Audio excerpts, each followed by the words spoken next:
Hey guys, welcome back to my CCNA 200-301 course. Patrice is here, and in this video I'll be talking about Ethernet cables and connectors.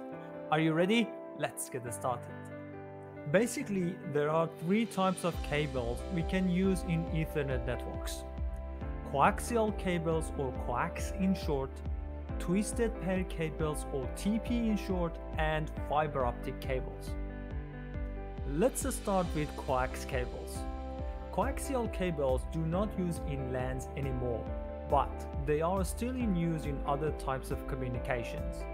A typical coax cable comprises 5 layers: outside insulation, copper mesh, foil shield, dielectric foam, and the most important part, center conductor. There are two types of coax cables. First, RG58, which is about 0.25 inches thick and also known as Pinout. B and C connectors are using for this type of cable. The left one terminates the cable, and the T connector on the right side can extend the network segment.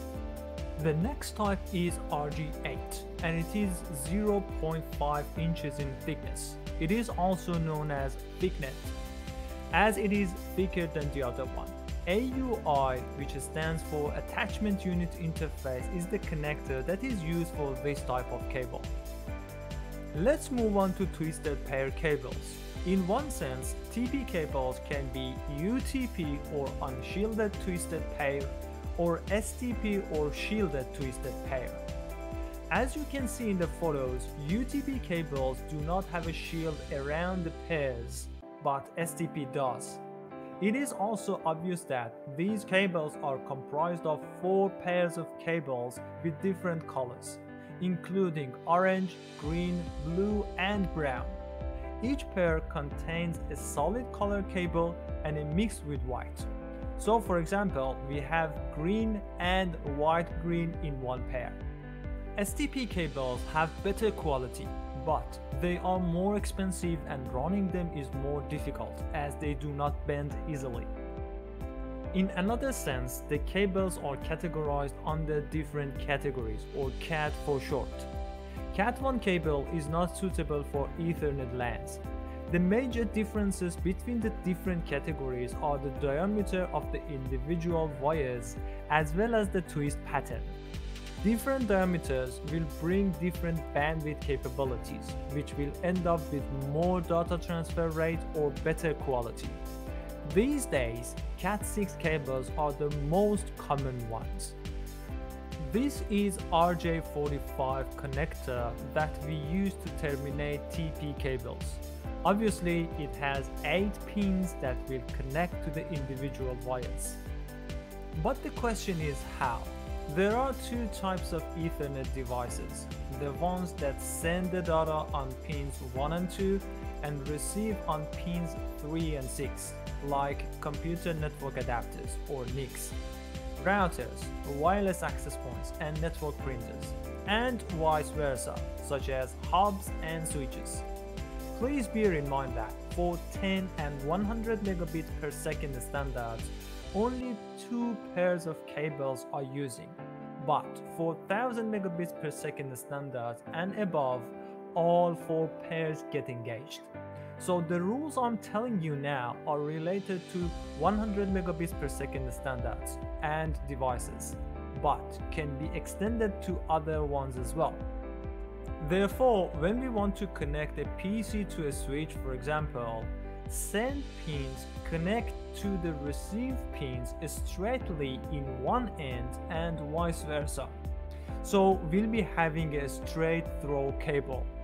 EIA TIA defines the Pinout standards for TP cables. In many countries, T568B is used as the standard.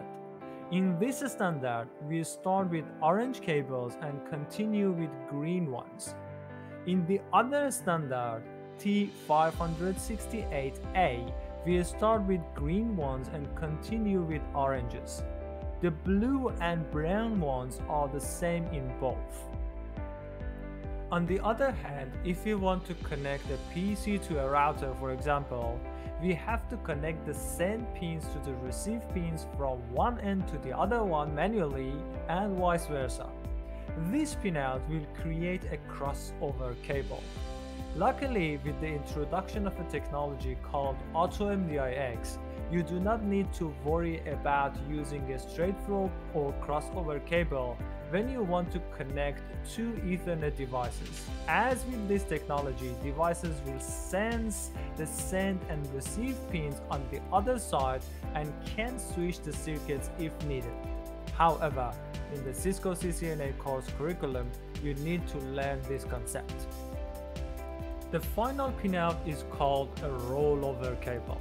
This cable is used as a console cable to connect to the console port of Cisco devices. Although recently Cisco started to move to USB ports for console port in some devices. In a rollover cable, everything is in reverse. I mean, pin 1 is connected to pin 8, pin 2 is connected to pin 7 and so on. And finally, fiber optic cables. Fiber optic cables are the most efficient and powerful cables among the three types of cables that we have spoken about so far. They are very tiny but very productive and efficient. As you can see, a typical fiber optic cable also contains different layers. The main parts are the core and the cladding, which carries the optics and gets protected by other different layers.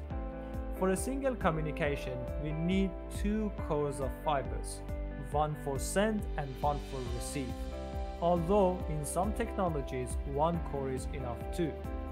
There are two types of fiber cables, single mode fiber or SMF and multi-mode fiber or MMF. As you can see in the photos, SMF carries a single optic but MMF carries multiple of them. These two cables are different in the source of optic, the frequency of the light, and the core plus cladding diameter as well. SMF can carry the light much more longer than MMF. There are many different types of connectors for fiber optics. You can see a few of them in this photo. LC and SC are the most common ones. The CCNA topic we have covered in this video is 1.3.A, single mode fiber, multi-mode fiber, and copper. In the next video, I'll be talking about Ethernet frame. I wish you enjoyed today's video. See you in the next videos and thanks for watching.